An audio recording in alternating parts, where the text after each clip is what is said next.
Hey, what's going on, beautiful Jellyfish? It's Tracy, and today I'm going to be doing a video talking about like building up your modern collection. If you're someone who, say like you have a deck and you're looking to collect more cards, or you're someone who's like just getting into the format and you know that you're someone who is going to change decks up frequently or infrequently, and you just want to have a lot of magic cards, or you just want to collect magic cards, this is the video for you. So I'm actually in this position, I would say, right now, and I am actually going to get to, well, this is actually like my first point, which I will get to in a little bit, but pretty much I'm doing this right now, and I'm trying to collect a lot of cards so that I can build kind of a variety of different decks so that I can change basically my deck out if I'm getting like bored or anything like that. So that's kind of my plan. So basically the first thing I would say is to make a list of decks that you think you definitely want to play, and I would put those at the top,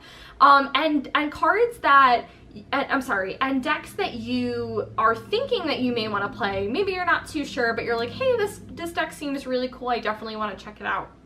I would definitely put those in priority order, I would say, because when you're trading cards or say you're buying cards, it really helps you put into perspective like cards that you need, and you need these ones more immediately than these other ones. So briefly, I want to go over my list. I actually have Grixis Control build in Modern right now, and the next project that I would say that I'm working on in collecting Magic card or Modern cards is Blue-White. I'm actually almost done with it. When I go to GP Vegas, I'm going to GP Vegas. I didn't think I mentioned it on my YouTube so far, but I'm going to GP Vegas and I'm really excited. And I'm pretty much going to buy a ton of more pieces to Blue-White Control, and then with that I want to also have Jeskai Control on hand, which the cards are very similar. There's a very few differences except for like a little bit cards of the mana base, Lightning Bolt, Lightning Helix, and then sideboard cards. It's very similar. So that transition is pretty easy for me. And Abzan, which I know is like completely different from the other decks, but I just have always really loved Abzan, and that's a deck that I'm basically trying to collect cards for. And so pretty much what I do is I like to brew up these decks, and even if like I don't know my exact list, I have cards in my head, or I have it on like a piece of paper. Like I have a piece of paper that says these are the cards that I need, so that when I'm trading for cards, I can like keep them in the back of my head, because you may not have all your Magic cards on you and you may not remember what you have. Like I have pieces for Abzan, but like I couldn't tell you all the pieces that I need for that deck. Like I really don't know. So I keep a piece of paper on me, and it's really helpful so that I can keep track of all of the cards that I need when I am trading with people. And like I said, I prioritize certain things over others, because my main goal right now is finishing up Blue-White. So say I were to do a trade with someone and someone was like had a card for Blue-White that I needed, but they also had Abzan cards that I needed, I would be like, okay, first I want to build Blue-White. So like I'm gonna trade for those cards first, pretty much. So that was kind of a lot of stuff in that one point. But yes, that was that. The next thing I wanted to say is to proxy a deck.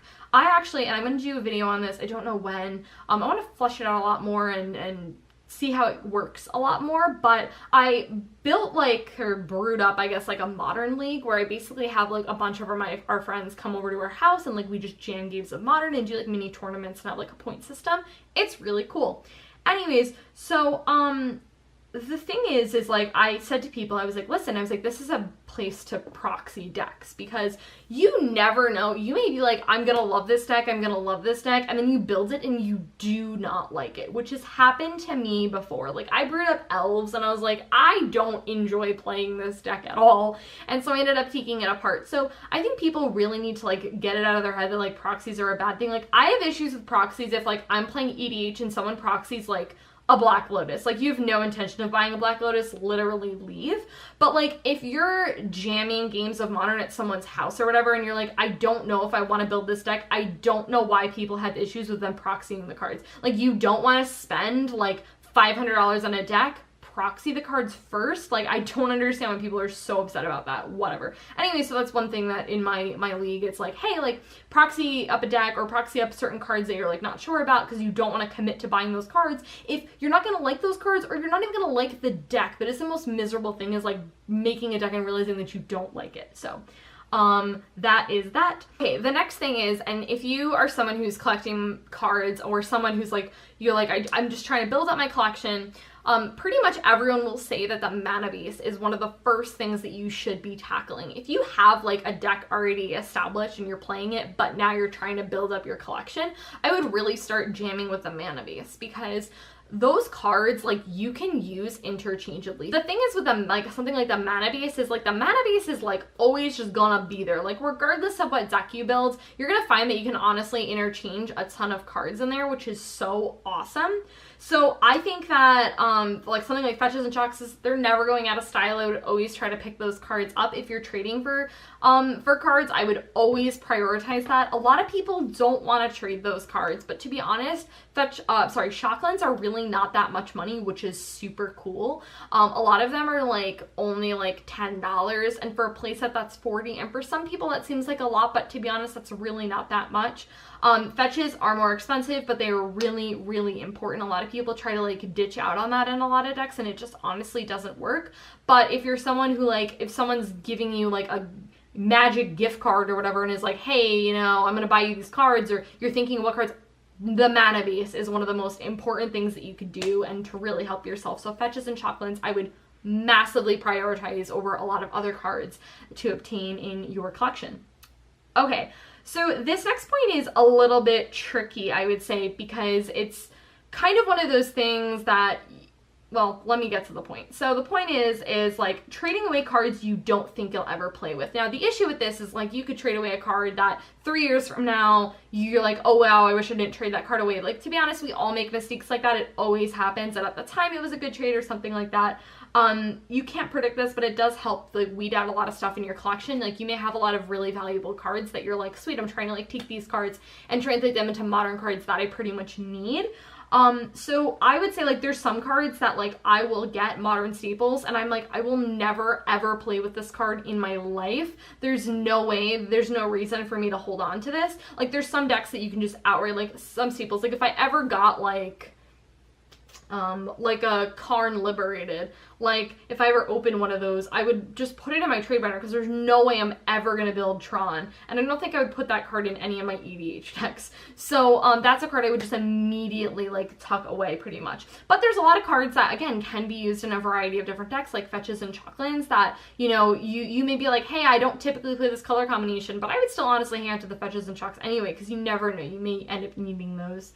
When I first got into wanting to collect modern cards, like, when I was in, like, the modern craze, I was like, I'm gonna build, like, all of these decks. But slow down. Honestly, if you're just getting into modern and you just want to collect, like, you're focused on getting a deck, focus on just one deck at the start. Because if you're trying to collect cards from, like, all these different decks, you're just gonna have, like, bits and pieces everywhere, but you're not gonna actually be able to form, like, one solid deck. So what I would say is, pick the deck that you think you'll love the most, or a deck that you know you like. Like, there's this one kid that I know who plays at Me Just Think Dim, who borrows, like, people's decks all the time, which, by the way, I didn't even think to mention this, but borrow people's decks to see if you know that. A lot of Magic players I know just are really, like, literally, like, if I'm not playing it, like, go ahead and just borrow my deck. Like, I don't even care. So I would definitely say to do that if you have the option to, which, I mean, like, most of the time if you're playing in, like, a community, like, and you have friends, like, and they have an extra deck, like, they're just gonna let you borrow it. It's not really an issue. But if you know a deck that you've, like, played it before, like, I did this with, like, blue-white control. Like, I borrowed someone's blue-white control deck and I fell in love with it, and I was like, sweet, I now know I want to build this because I just love the deck so much. So I'm thinking of doing a video on, like, modern prices and, like, how, like putting things in categories of, like, these decks are, like, under $300, or, like, doing that whole thing. So, some cheap options are, like, Scred Red, Burn, and Goblins. Those are, like, cheap options to do. So that's what I would say for that. If you're gonna start with, like, one deck, those are typical decks that people start with. And the last point that I want to make is, and I think I did touch on this at other points, is to just collect modern staples. I think this is a really good option to building up your collection. Like, a card like Path to Exile, like, until they come out with just a 1-mana exile target creature, which they're never gonna do, like, then, you know, path isn't going to be used anymore, but like for right now there's really nothing that's better than that. Like this is a card that's like been in the format for like ever, and it's a card that's used a ton. So I would just say to start collecting like modern staples if you have the option to. Start trading away cards that you don't need, or purchasing them, or using store credit, or like whatever it is. So yeah guys, that is it for collecting modern cards. I hope this video was helpful to you who are like getting into the format or like trying to like expand your collection, and yeah, I will see you guys in my next video.